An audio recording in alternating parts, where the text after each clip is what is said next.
Brazil bans X. Israeli hostages are murdered, and Trump is embroiled in a controversy over Arlington Cemetery. I didn't realize the dirt and dirty politics came from a gravesite. And more on this week's America Uncovered headlines. Welcome to America Uncovered. I'm Chris Chappell. Brazil has blocked X after Elon Musk ignored orders from their Supreme Court. This is the most thorough and aggressive stripping of something I've seen in Brazil that wasn't in a bikini region.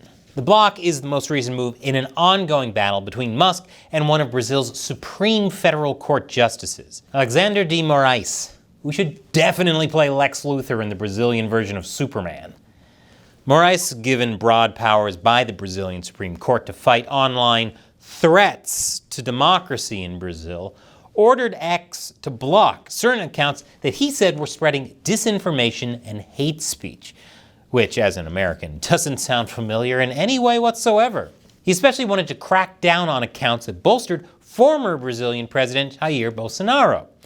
When X failed to block all of the accounts, Moraes threatened to arrest X's legal representative in the country, so Musk closed the X office in Brazil to prevent the arrests, which is when Moraes and the Brazilian Supreme Court ordered the Brazilian state internet company to block X, because the company lacked a physical presence in Brazil. Does it feel like Moraes is making this up as he goes along?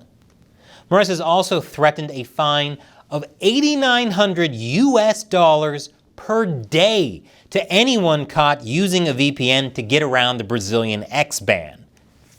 $8,900 a day. I thought it was insane people were willing to pay $8 a month for a blue checkmark on Twitter. Inflation is so bad that even free speech isn't free. A panel of 5 judges voted unanimously to uphold Moraes' X ban, even though the Brazilian constitution doesn't require a company to have a legal representative in a country to operate. Now you might be thinking, hey Chris, this is America Uncovered. What does this story about Brazil have to do with the good old US of A? Well, I'm happy to answer that anonymous viewer that's a stickler for details. Like America, Brazil is a republic.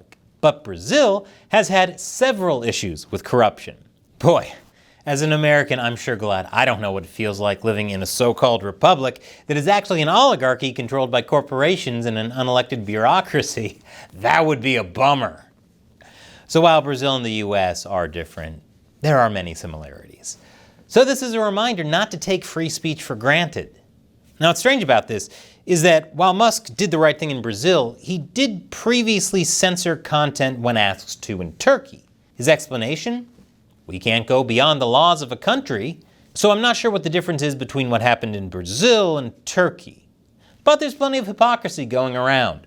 Once proud institutions like the ACLU, Amnesty International, and PEN, places nominally committed to protecting free speech rights, have been mostly silent on this Brazilian X ban. And some on the left have appeared to even celebrate it. It's almost like everyone's in favor of free speech until they hear something they don't like. Then all of a sudden free speech goes from a right to a dangerous incitement of violence that can't be tolerated. So even as an American, this story should be seen as one of the most shocking things to come out of Brazil since Blanca. Speaking of monsters, Hamas. Before getting into this story, let's cut to an America Uncovered mental health break. Oh, they're so cute! Surely I'm showing this to you for no reason, not a way to emotionally butter you up for what I'm about to say. The bodies of 6 Israeli hostages murdered by Hamas have been found in the Gaza city of Rafah. An autopsy concluded they were shot multiple times in the back of the head at close range, 48 to 72 hours before their bodies were recovered. Hamas released videos of the hostages shortly before they were killed and said they would later release footage of their final messages. Puppies, do your thing, America Uncovered mental health break. I genuinely hope that by showing you cute animals before delivering horribly depressing news, I'm not giving you all a Pavlovian anxiety-riddled response to seeing puppies. Protests escalated in Israel in response to the death of these hostages. Thousands of Israelis marched in the streets demanding a ceasefire deal in order to secure the release of the remaining hostages. And a labor strike, also over the hostages, shut down several businesses, schools, and flights until Israel's labor court ordered an end to the strike. I guess it's nice to hear a story involving Israel that has the word strike in it without immediately being preceded by missile or drone. A plane owned by Venezuelan President Nicolas Maduro, described as his Air Force One, was seized in the Dominican Republic. The plane was purchased from the United States for $13 million by people affiliated with Maduro through a shell company, in violation of U.S. sanctions put in place by Donald Trump in 2019. Afterwards, it was used by Maduro and his representatives to fly around Venezuela. The seizure is sure to upset Maduro, seen here dressed as the world's only breakdancing deer hunter, as he is in a state of constantly trying to project strength, like when he issued an arrest warrant for the presidential candidate that actually won Venezuela's recent election, Edmundo Gonzalez. Getting your plane taken by foreign agents, weak move. You know who wouldn't stand for this? U.S. presidents, specifically President Ford. Harrison Ford. He would have kicked them out the door of his Air Force One while growling, "Get off my plane!" Speaking of controversial presidents, Donald Trump. Last Monday, Trump visited Arlington National Cemetery to pay his respects to the 13 American soldiers killed in an attack on Kabul airport in Afghanistan 3 years ago. As you can imagine, this quiet, solemn event sparked turmoil, because everything around Trump sparks turmoil. Even how he eats a steak, which, to be fair, well done with ketchup. More than anything, this is what he should be imprisoned for. So what exactly happened that led people to saying this was the most disrespectful thing to happen at a cemetery since the big boss man dragged the big show's father's casket across the lawn with his car? 2 members of Donald Trump's staff allegedly had a verbal and physical altercation with a cemetery official over taking photos and videos. The U.S. Army says the employee was pushed aside by Trump aides while trying to ensure adherence to the rules and, in a statement, said the rules clearly prohibit political activities on cemetery grounds. Trump's campaign insists they were granted access to have a photographer on the grounds. But were the photos and video being taken for political purposes? Well, let's take a look at this video Trump's team released on his official TikTok page using footage from the cemetery. We lost 13 great people. We didn't lose one person in 18 months. And then they took over that disaster, the leaving of Afghanistan.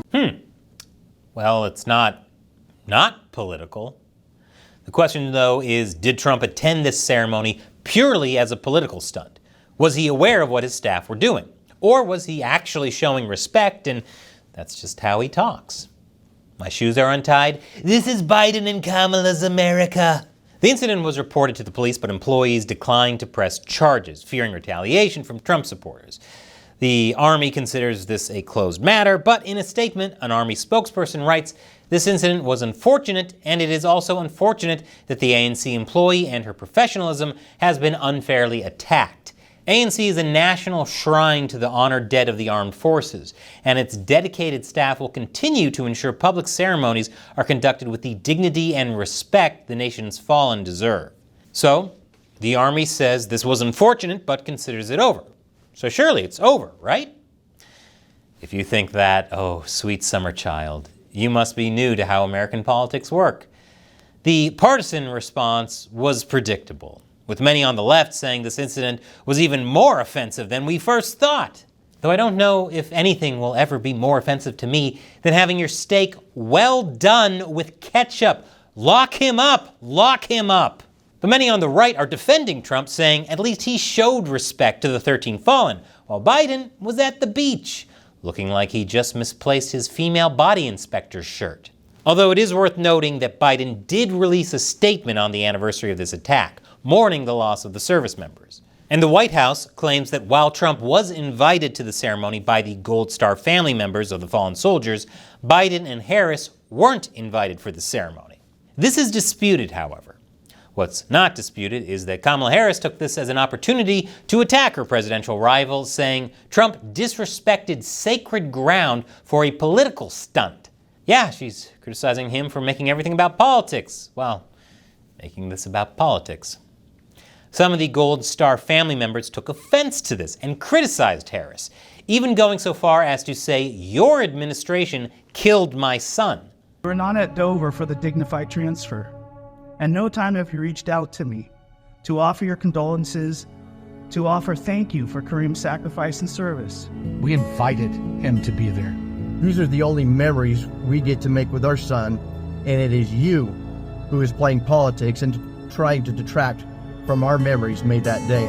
So how you feel about this incident likely largely depends on how you feel about Donald Trump and Kamala Harris. If you're a Harris supporter, it's despicable. If you're a Trump supporter, it's all blown out of proportion. And you might not even believe it happened, since Trump posted on Truth Social there was no conflict and the incident was entirely made up by Kamala Harris. But there's one thing I'm sure everyone from every political leaning can agree upon. I can't wait for this election year to be over, because partisan politics just seems to strip the decency from people more thoroughly than a Brazilian wax strips hairs in your bikini area. But if you love our nonpartisan take on politics, here's something else you're gonna love. More of our nonpartisan take on politics in another video. Don't take my word for it, just listen to the YouTube algorithm. It's like your subconscious, but with fewer weird hang-ups about your parents. And America Uncovered wouldn't exist without your support. Click that orange button to support us on Patreon. All it takes is $1 an episode, and you can set a monthly limit. Once again, I'm Chris Chappell. See you next time.